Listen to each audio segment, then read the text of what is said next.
Spiritual life is like the dot on the horizon. If you look on the horizon, you're looking, you're seeing so many things. Sometimes you may see a dot. Sometimes you may see a dot. Sometimes you may not even see the dot. So for the most people in the Kali Yuga, even interest in the spiritual life is very, very far away, very foreign, or it's very casual. But those who are more fortunate, who want to be a little bit more serious, they learn from books like Bhagavad Gita and Srimad Bhagavatam. These are very bona fide books if presented properly. And so they learn, they get some transcendental knowledge, and therefore Prabhupada says that Krishna himself advises to approach the bona fide guru who is in the line, in the parampara, the succession. Very, very important. Can't just be anyone. Someone can just advertise themselves. I am the big guru. Put the sign. I think I said last night, I remember seeing a sign in Rishikesh one time. Instant self-realization this way. There's a big arrow, Instant, come follow this arrow. And so we went in there, we couldn't find anyone. So generally speaking, it's not so shallow like that spiritual life, because anyone can do whatever they want. If you want to do the spiritual life then God will direct you to that thing. If you want to take it casually, God will give you what you want, then have the casual. If you want the serious, then God will direct you to the serious thing. So it is what's in the heart and what you deserve. It's a combination. What you deserve and what's in the heart.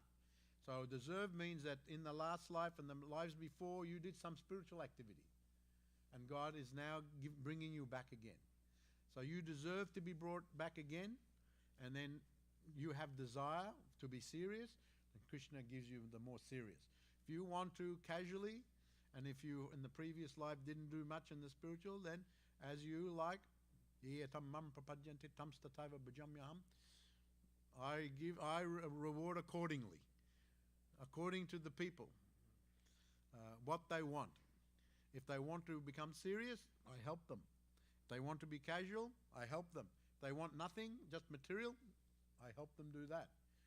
So one can be satisfied material, one can be satisfied casual, but actually one never becomes really satisfied material, one never really becomes satisfied casual, and one actually becomes satisfied by following nicely, very seriously and sincerely the path of the spiritual advancement. Now here, Krishna himself says that how to do it, first of all, you have to have some preliminary knowledge of books like Bhagavad Gita. What is transcendental knowledge?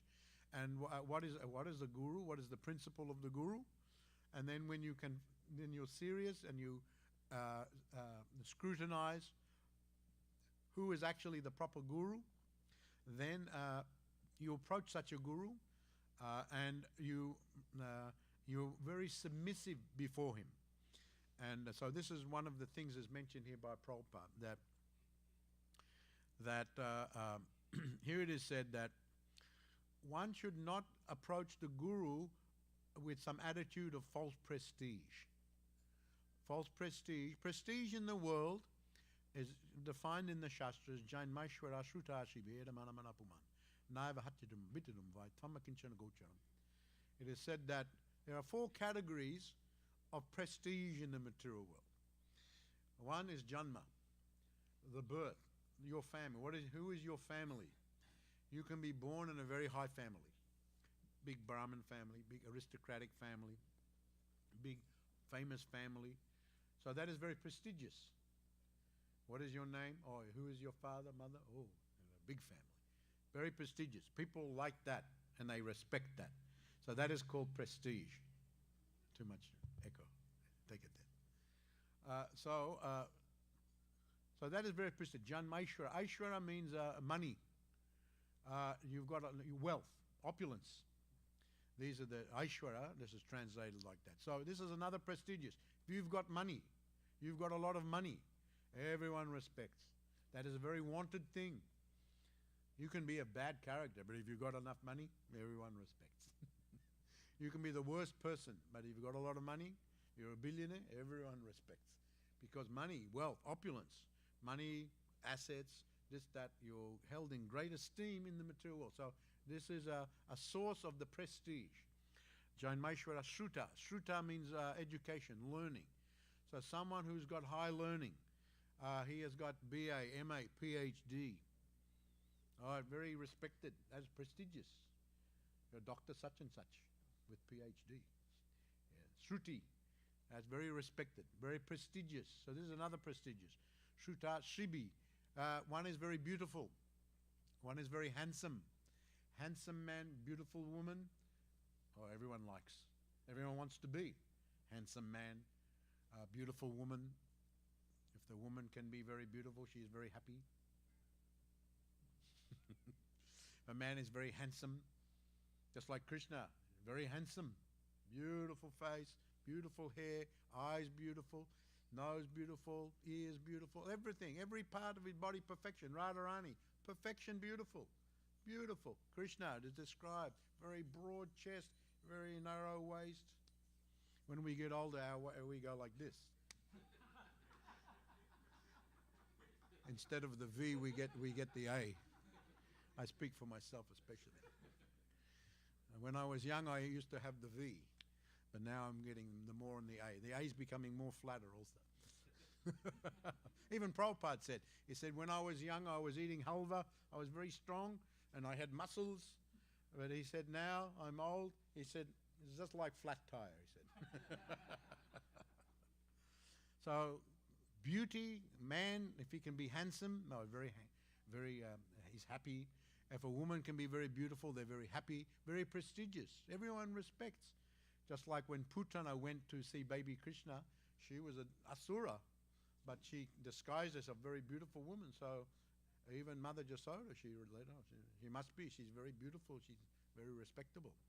It's good karma. In other words, a good karma to be very handsome, very beautiful. So this is prestige, to be handsome, beautiful, to be learned, to be wealthy, opulent, and to have a good family. Now, if you've got any one of these, or if you've got two of them, or three, or if you've got all of them together, there's very high prestige. But Prabhupada says this is false prestige. It's false because false means it's all temporary. How long you can be beautiful for? How long you can be beautiful? The girl is beautiful. Generally, the girl is the most beautiful, 15, 16 to 20. After that, the man maybe a little bit older. Then how long you can be beautiful for? Sometimes you have the money. Sometimes you lose all the money. Sometimes something bad happens in the family or reputation is lost. So many things you can have some illness, lose, or you can't remember anything so much. What is the use of your education? You can't remember anymore. This is quite common. So therefore, these things, they come and they go again. So therefore, they're temporary. So therefore, Prabhupada says, this is false prestige. But nevertheless, when one comes in the world, one can have this category of prestige, but it's false prestige. But nevertheless, when one goes to the guru, that person may be interested in spiritual life, but they cannot carry with them this false prestige. In other words, one can't be puffed up in front of the guru. I'm big PhD, why I have to listen to this fellow? Who is he? I've got the big PhD. Why I have to listen to him? I've got some. I can buy many gurus. I don't like this one. I just get the other one. I've got money. I'm very famous, big family. Why I should pay any attention to this one? So one can't. But Prabhupada said. Prabhupada taught us when it was time for his guru's Vyasa Puja ceremony, his appearance day celebration.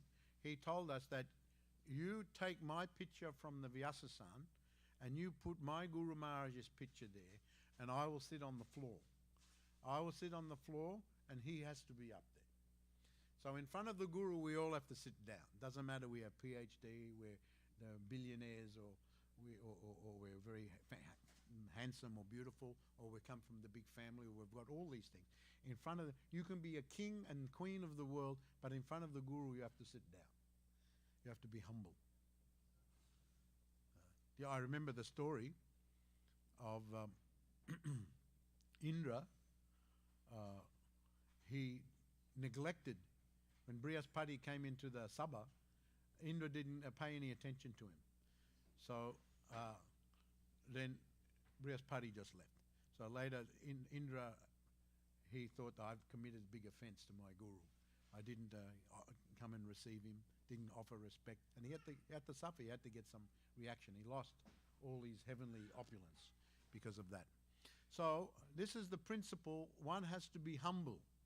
And so here Lord Krishna himself says one should inquire from the guru submissively.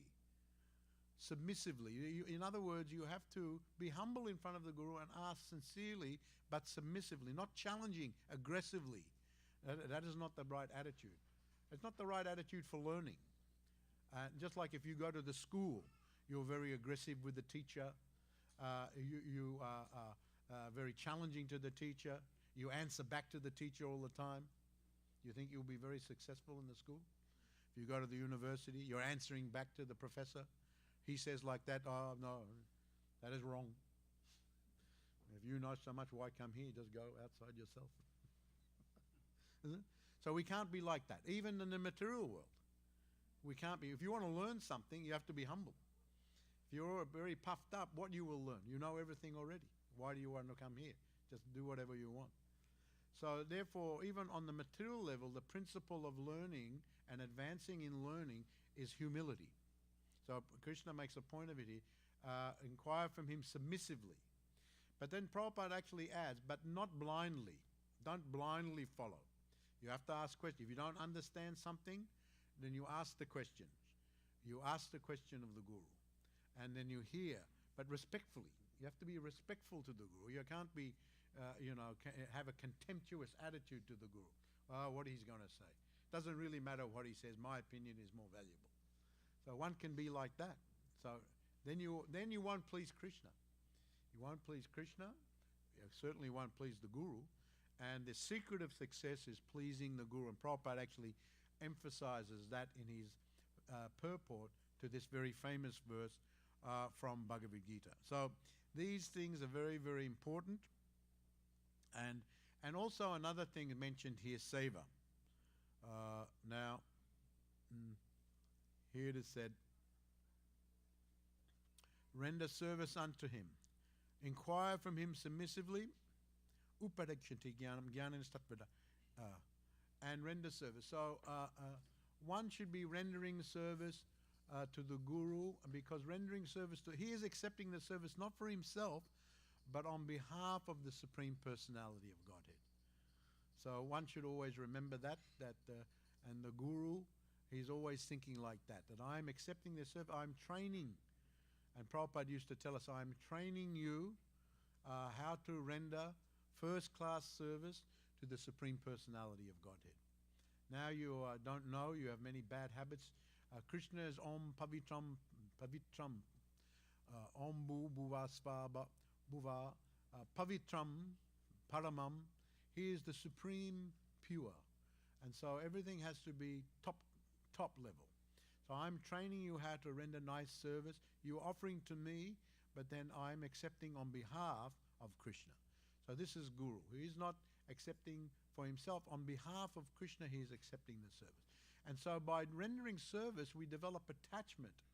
Just like in this world, we do so many things for our work, our school, our friends, our family, and because of that, we get very attached. But this attachment in the world is very entangling. But when we render service to Guru and Krishna and all the devotees, then we become attached to these spiritual persons, to the Supreme Personality of God. So these two things are very important. So Krishna mentions them himself. Inquire submissively, humility, and nice service attitude. In fact, I remember when we were new devotees, we always used to use this term. How is such and such Prabhu? Oh, he's such nice devotee. He's got such good service attitude. Service, always rendering service. Want to serve the devotees, doing service in the temple, doing service for the deities, just like we have our Harivilas Maharaj here. Everyone sees.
Well, go back and pick it up. So then they went back and pick it up, and then before they handed, now you hold this, so it doesn't fall again, and anything that falls from the donkey from now on, you catch it.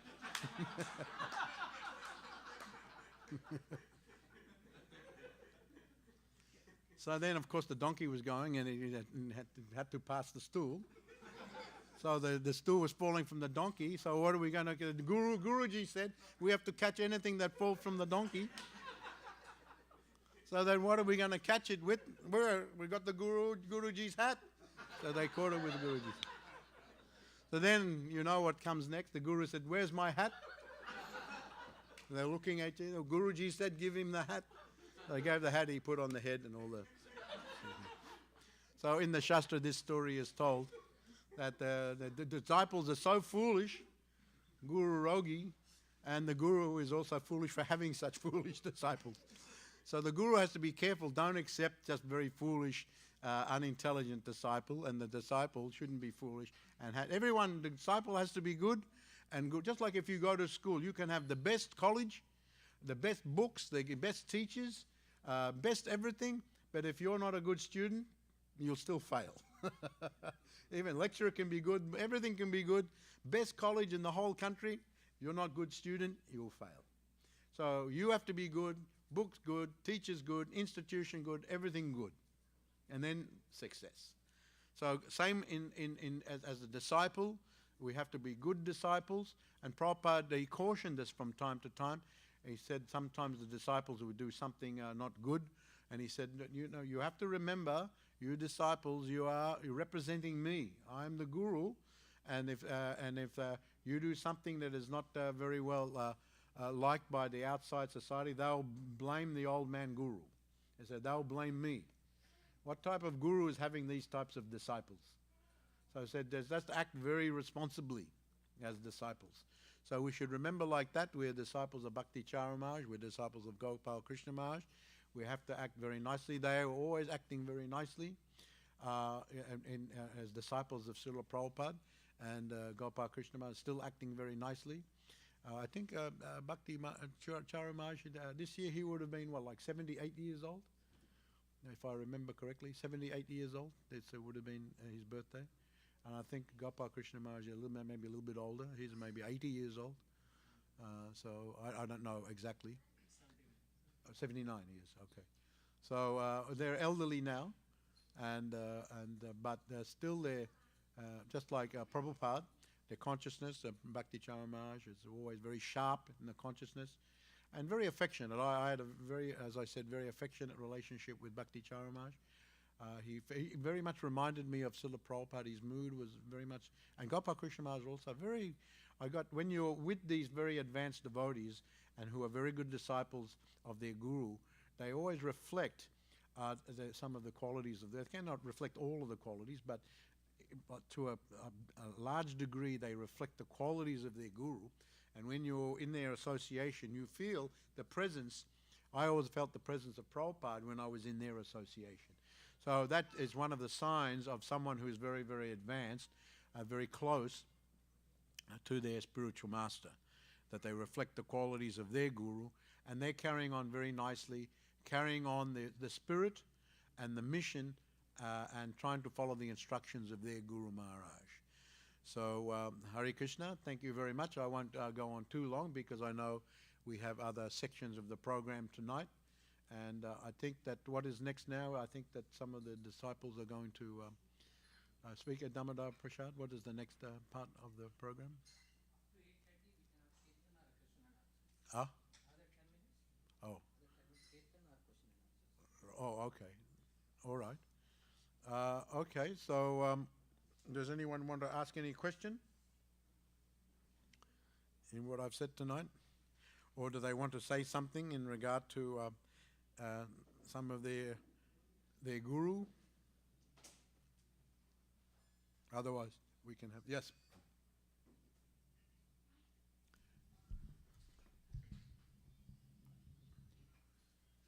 Hare Krishna. Yes.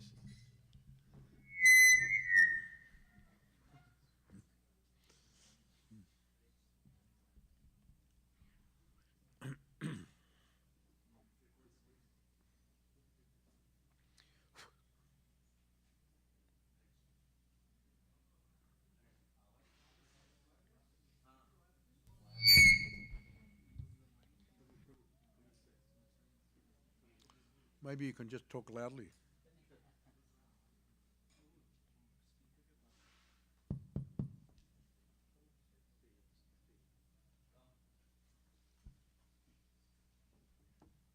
Hare Krishna Maharaj. Yes. Maharaj, I have this one doubt on the anger. Anger. Anger, yeah. So, Krishna says in Bhagavad Gita, the three greatest enemies are Lobha, Krodha, anger, lust, and That's greed and anger. how do we cope up with when our guru gets anger and when we see the anger in our Oh, guru? the guru gets angry with you. That's Okay. transcendental anger. Just like Hanuman.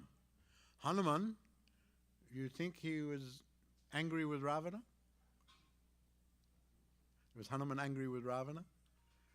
He was angry.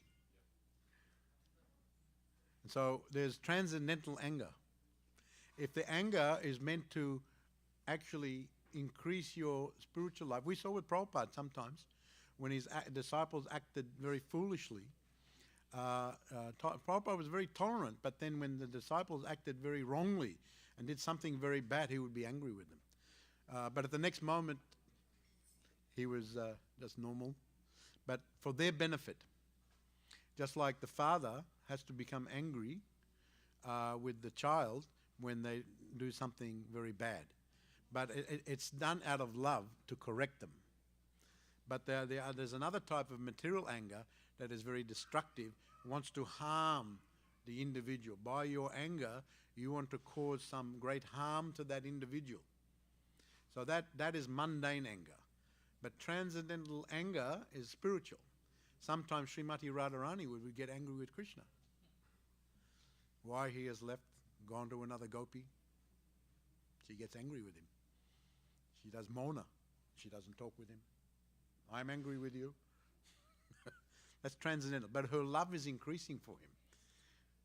You see? So there's a subtle difference between transcendental anger.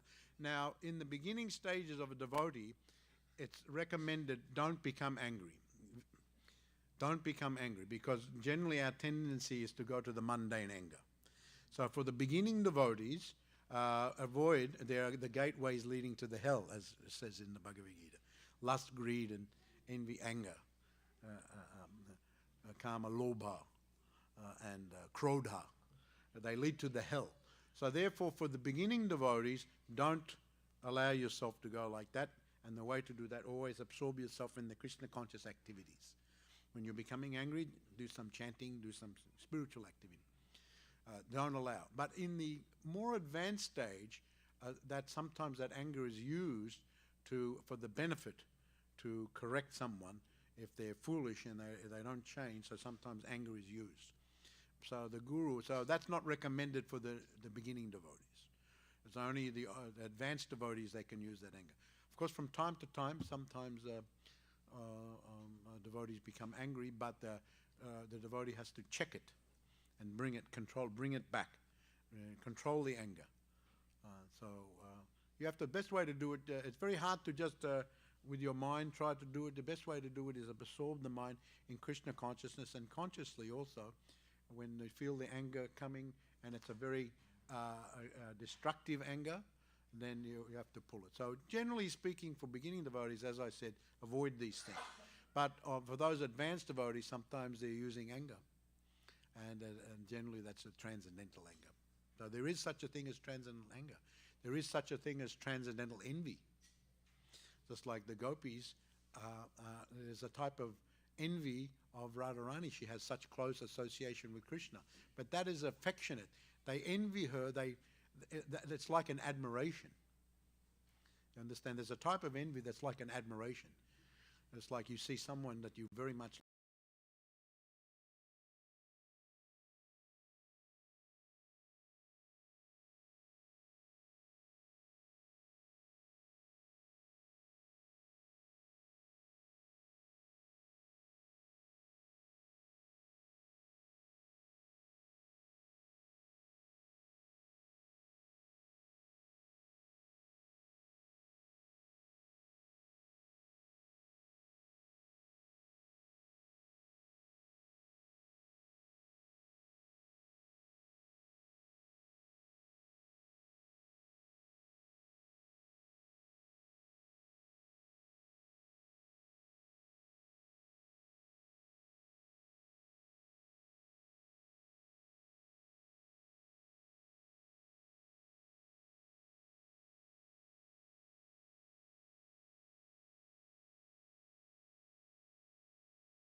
Agana Sambutam Richtam Chanat. Chitvanam Sam Atishta Tishta Bharat. Krishna says, overcome the doubt. How do you overcome by the doubt? By fully absorbing yourself in this Krishna conscious activity. Then all doubts will be overcome. So, yes, Prabhu. So we're ready now to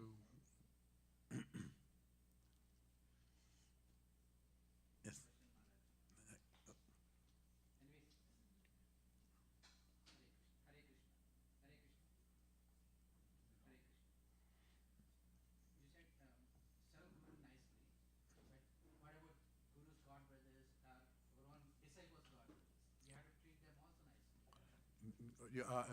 Disciples to the other disciples?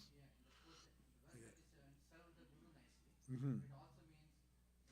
Oh yes, that's in the beginning. In the Kanishta Adhikari level, we only see Guru and Krishna, and we don't see others. So that's beginning, and that means you're not very advanced yet. You don't see with the equal eye. You're making distinction. That means you have to become more purified. And so as we become more purified, then you will start to see Vidya Vinaya Sampane Brahmanika Vihashtani. See with the equal eye, not only the devotees. Some devotees treat devotees very nicely, but they treat the karmis badly. Or someone treats the karmis nicely and treats the devotees badly. Or we treat each other badly. So, but one is very advanced. He treats everyone very nicely. But he has a special affection for the devotees. Jai Shri Shri Radha Nilamana Bhagavan Ki Jai. Okay, thank you very much. So now we can move on? Yes, okay.